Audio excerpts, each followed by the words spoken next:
What's next? We saw a straight high tear on the 400 spine. Yep. We saw a tear trying to come off to the high left on the 300 spine. Just for fun, let's throw one in the middle.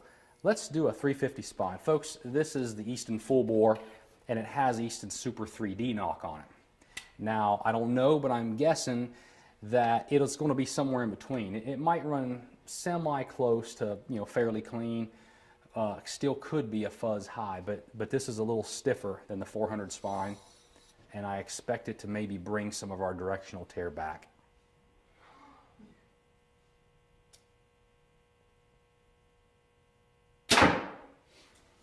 It came down quite a bit. Right now, I see 3 legs of the tear. I've barely got any direction to it at all. It's not a shaft high left, and we had talked about this before. This is a tear that helps me get my arrow slightly up off the rest and slightly out of the way. I'd probably go ahead and go on back and start long distance group tuning this thing just to see what I could get. But I know you're going to want to work with this a little bit more depending on your game. Now, if your next game is some kind of bullseyes or something, we might run a big arrow, we might run a slower arrow, it might have a super heavy point, it might have feathers, or it might obviously, with Gold Tip, for your sponsor, it's probably going to end up being a triple X. So we're going to need a big vane in the back. We're going to need a lot of steering capability.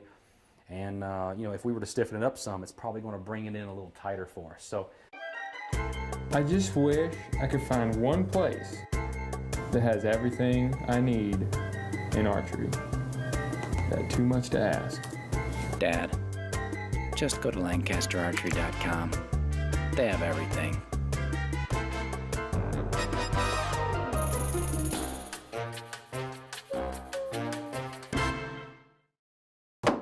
Landon! I am just a baby. Just a baby. And no, that's not a sky draw. It wasn't above my head.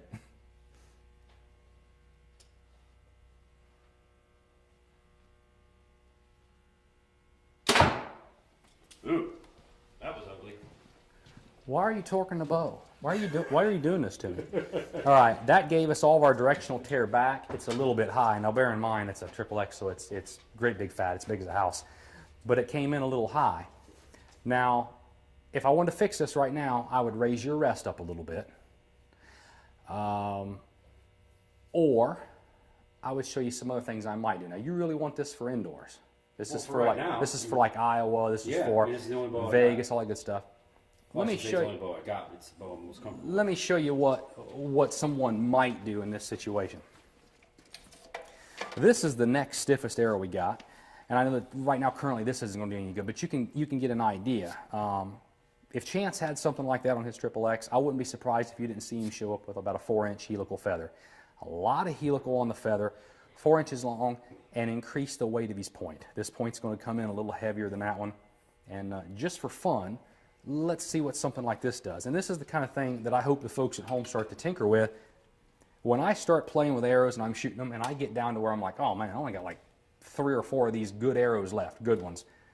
At that point, I put them away, I put them in a little arrow holder, and I save 3 or 4 arrows of each basic spine configuration company I come up with, and I save them. You probably see my little arrow rack in the man cave. That way, if I'm building a bow, I line up everything down the middle, straight and square, where I know everything's coming out good, I can always go back and check those. And who knows what I might find. I might find a 500, a 400, a 340, or it might be a 150 spine Triple X shoots the best. Let's go ahead and blaze this one through the paper and just see what we get.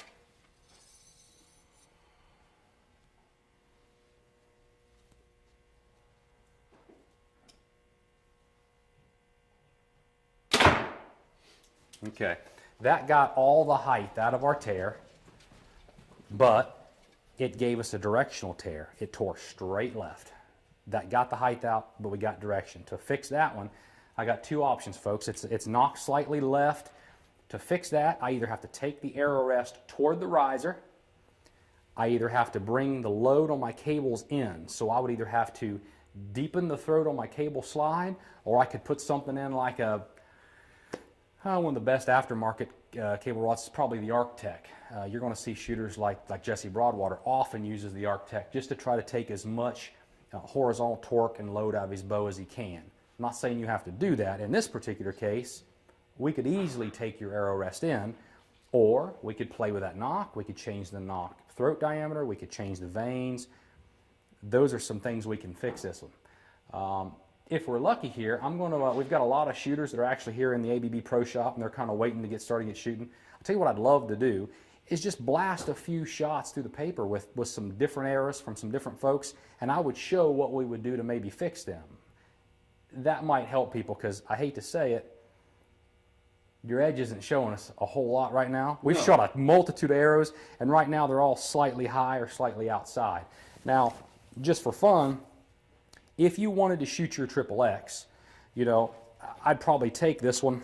I'd say, all right, it's slightly high, ever so slightly. I'm going to come on the backside, and I'm just going to raise the rest up. I've got micro lines on the Freak Show here from AAE, and I love this rest.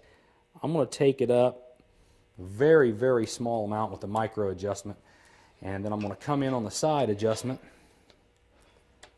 I think I scratched your riser just a little bit. Pretty sure I just murdered you in my brain. Don't freak out. The best thing you can do when you get one of these pretty bows, I've said it before, I'll say it again, just go ahead and scratch it right off the back. Get that out of the way, so you don't have to worry about babying it. Yeah, or dinging up against the Easy Press like you. So love that Easy Press. It's so tough, so solid. You can beat bows up against it. Doesn't affect them at all.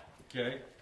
I have been engineered to be launched from today's high-performance shooting equipment. I must withstand and deliver over 80 foot-pounds of energy, shot after shot after shot. Powering through hide, flesh, and even bone. From the tournament trail to the trail head. When I return to my quiver, I'm still straight.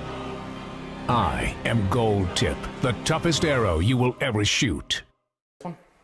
He doesn't want me to grab a different XXX out of my quiver. No, I don't want you to do that. When we start working on something, I like to run every arrow through the paper, pick a base arrow to work off of, because if you're shooting a different arrow every time, you may end up pulling your hair out. So. Well, at least now I know. At least now I know that it's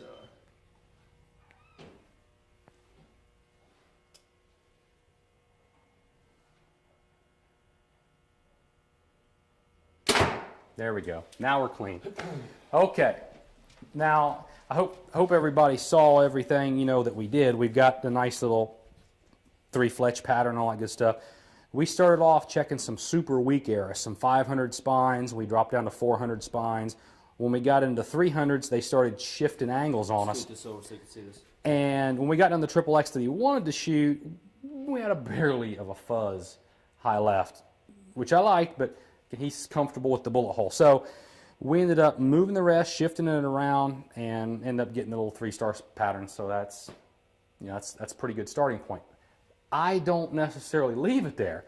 Now that this is good, the next thing I would do is go back as long a distance as we can. So like here in the ABB shop, we can go back to about 40 yards. I'd have him sighted in to hit the bullseye, I'd lock it down, and I'd have him walk up and shoot an arrow or two at 20, maybe shoot an arrow at 10, and I would see that vertical change. It's basically the opposite of a walkback tune, which I think really treats us a little better, because that way you don't get tricked and you don't kind of get lied to. Get the clean arrow flight, go back the long distance, adjust the sight, hit the bullseye, lock it down, shoot the exact same pin at the same bullseye at 20 and 10, watch the rise on the arrow, and if it's perfectly in line, we're good with that. Now go back to the longest distance that you can comfortably shoot and think about just micro-tuning your arrow rest. And back there's where we would do the creep tuning and all that stuff, which we're not going to do right now, but micro-tuning at long distance, we're talking a 64th or 32nd of an inch left, right, up, down to see if there's a spot that shoots tighter than where we set it up in our clean hole.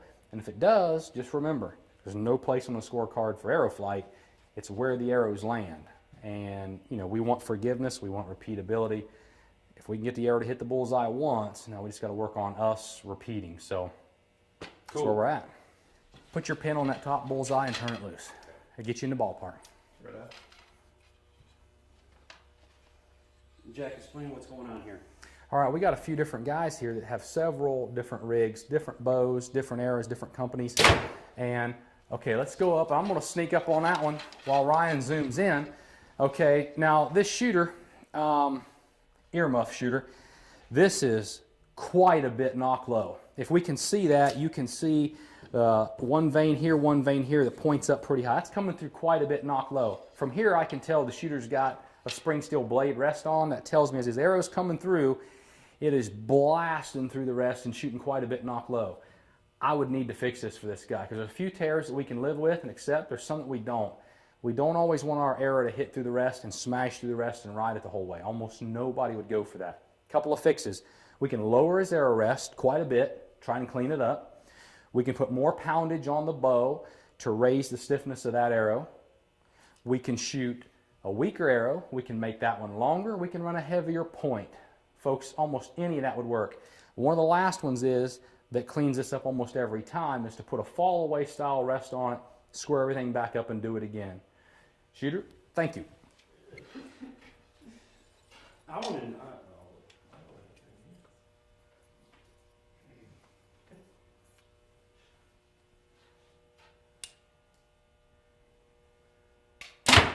Okay. All right, folks, what I want to show you on this one is, for the right-handed shooter, this is quite a bit knock high left. Now, there's several things we can go to on this bow to correct this. I'm excited about this tear. This tear here gives me a lot to work with.